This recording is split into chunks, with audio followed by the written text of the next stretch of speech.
Hey, welcome to the vlog. And today I'm running late on my day, which is because I woke up late and I allowed myself more sleep because I wasn't really feeling well in the morning. And that's the same reason for which I didn't record myself just after waking up because I wasn't feeling well at that point. I have cold and like my nasal passages were blocked and stuff, so didn't really feel like recording right out of the bed. And woke up later than usual, which is why I'm running late. It's about around 12 noon right now. Although right now I'm all freshened up and I've done a part of my morning routine like prayer and meditation and breathing practice, exercise. All that stuff is done. Now I just have to go and do the other part of my morning routine and then quickly get started with work. So today I'm going to run most things in fast forward as we are running late. So just to move things quickly.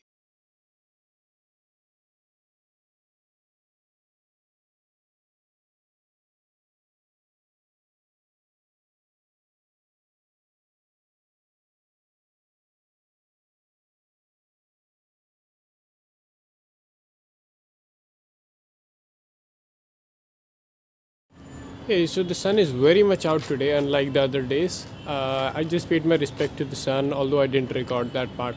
Why? Because there is someone else at the terrace, and this is the bad part about waking up late, and this makes me regret waking up late.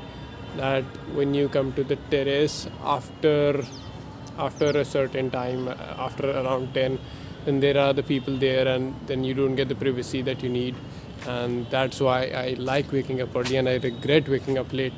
Anyway, so I've done most part of my morning routine and uh, paid my respect to the sun. Everything is there, and I also am getting some good sun today, which is a really good thing. Why? Because it's really chilly and I have cold, so sun is good for me. Besides, yeah, let's talk about that. Like, why did I allow myself to wake up late today?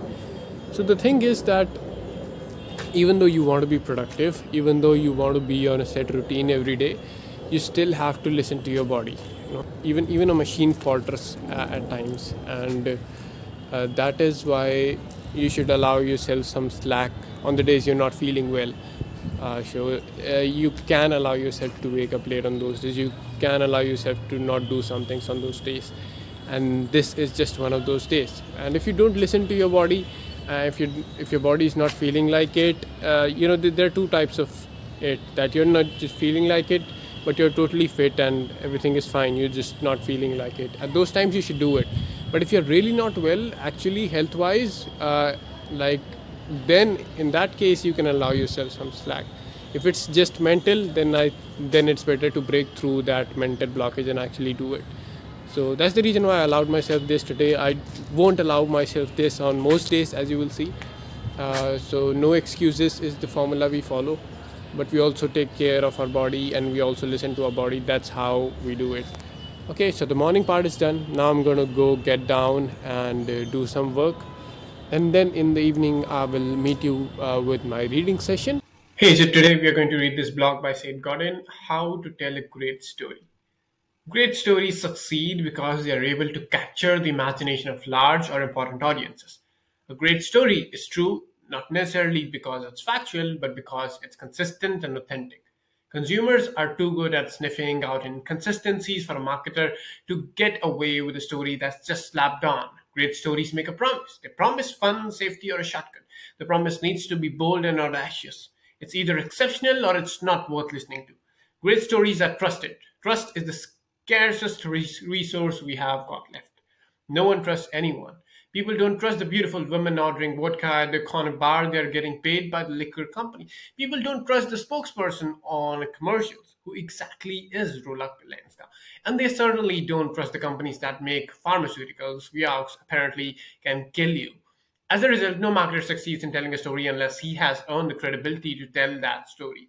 Great stories are subtle. Surprisingly, the fewer details a marketer spells out, the more powerful the story becomes. Talented marketers understand that allowing people to draw their own conclusions is far more effective than announcing the punchline. Great stories happen fast. First impressions are far more powerful than we give them credit for.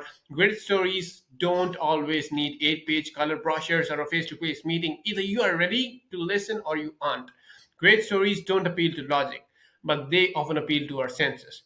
Pheromones aren't a myth. People decide if they like someone after just a sniff. Great stories are rarely aimed at everyone. Average people are good at ignoring you. Average people have too many different points of view about life, and average people, and by and large, satisfied. If you need to water down your story to appeal to everyone, it will appeal to no one. The most effective stories match the worldview of a tiny audience, and then that audience spreads the story. Great stories don't contradict themselves.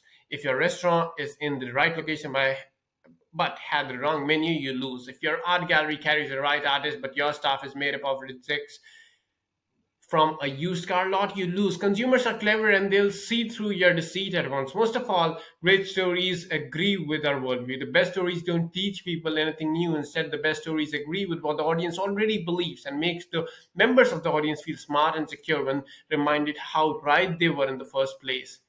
This was it, and this is inspired by All Marketers Are Liars, which is another blog.